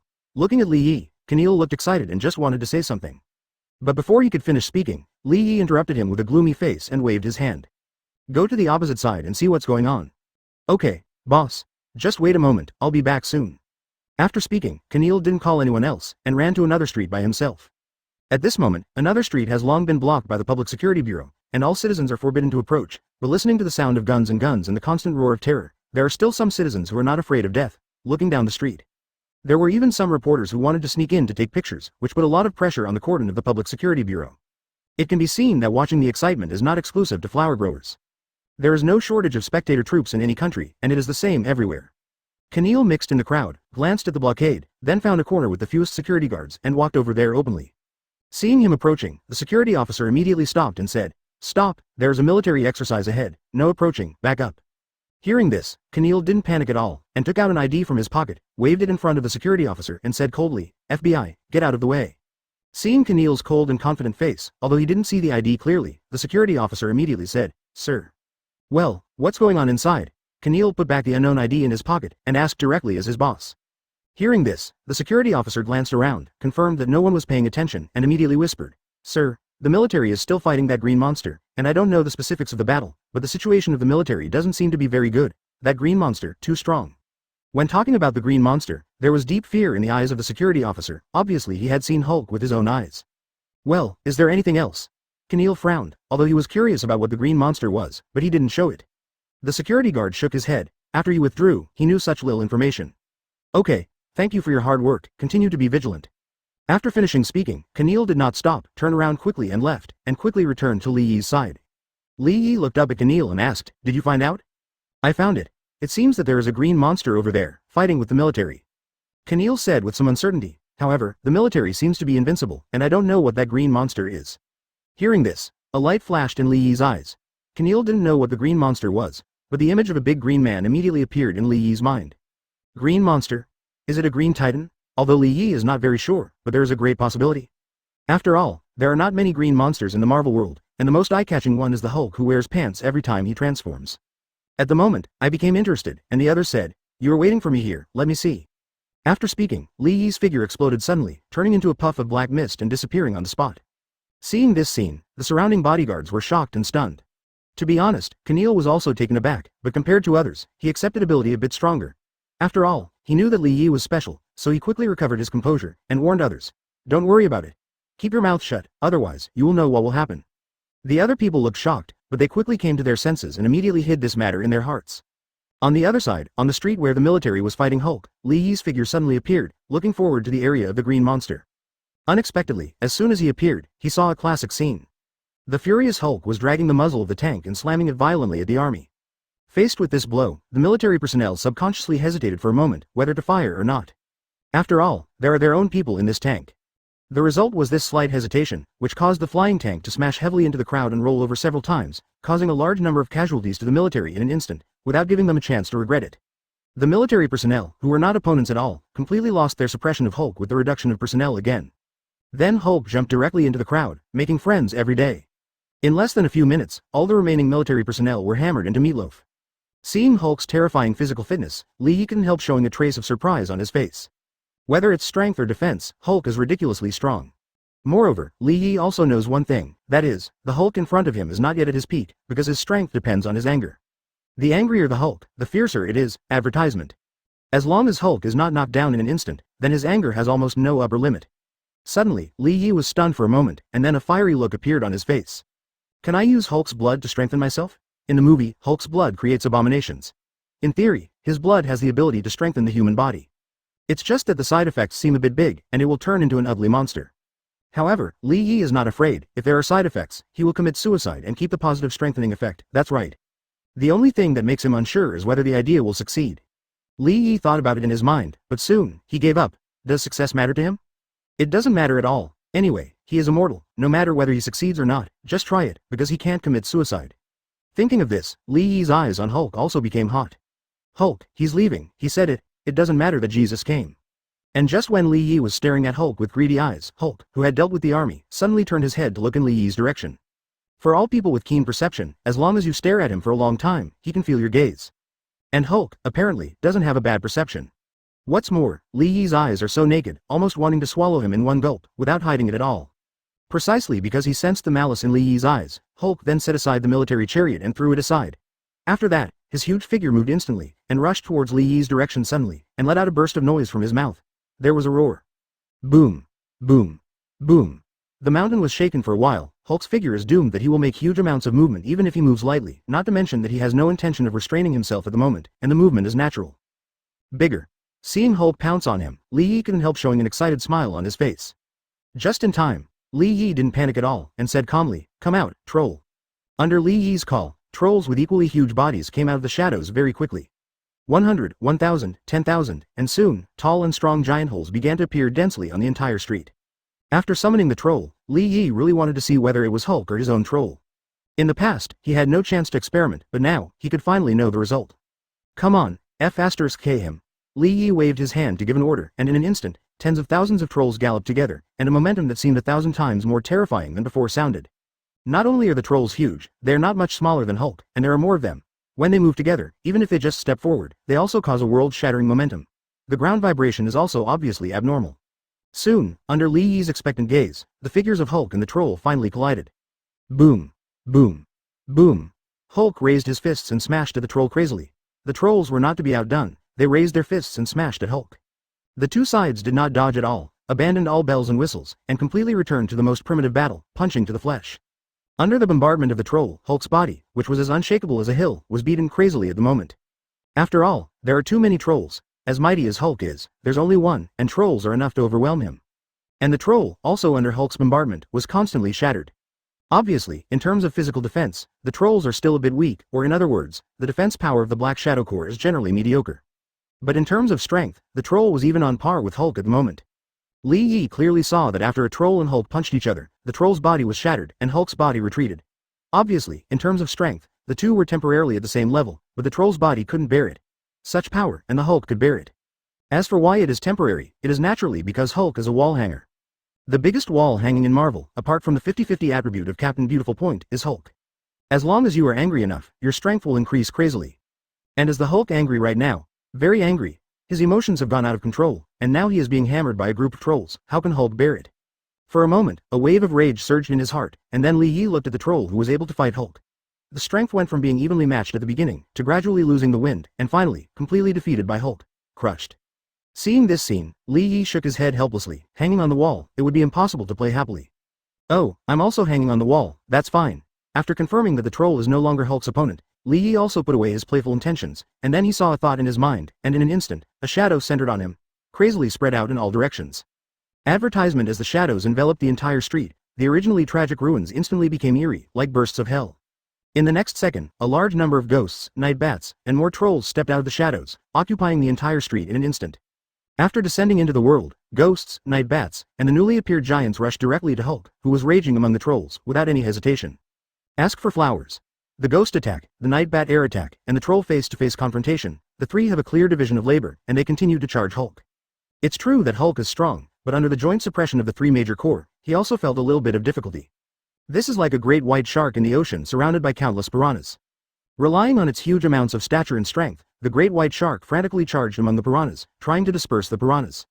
However, stimulated by the bloody smell, the piranha showed incomparably crazy energy. Even if it died, it would still want to hiss a mouthful of flesh from the great white shark. The current Hulk and the Shadow Soldiers, the regiment, is similar to this scene. Hulk crazily rushes and kills among the Shadow Corps, and the Shadow Corps sieges and kills Hulk frantically without fear of death. Even though the damage caused to Hulk by the Black Shadow Corps was very low every time, a feeling of weakness gradually emerged in Hulk's heart when the small amount accumulated. Realizing that his own situation was not good, the madness on Hulk's face became less and less. Gradually, the consciousness belonging to Banner in his body gradually awakened and began to dominate. It didn't take long for the madness on Hulk's face to fade, and Dr. Banner came online, suddenly regaining his sanity. Hulk basic F***K. Hide if you can't beat it. As soon as he woke up, Banner felt something was wrong. Why did he become such a singer? Before he could think about this problem clearly, the attacks of the Shadow Corps constantly landed on him, and the intense pain stimulated Banner to scream crazily. F***K. What the hell are you? Get the hell out of here. While speaking, Banner stretched out his huge palm like a cattail fan and slapped the shadow troop wrapped around him frantically. For a while, hundreds of black shadows turned into black mist and dissipated. However, this situation only lasted for a short while, and soon Banner felt that his body was shrinking, and his originally tall body began to recover to the level of an ordinary person. Seeing this, Banner became even more flustered. There are so many Shadow Corps around him staring at him, but at this moment he suddenly lost his strength. What could be worse than this? Is it?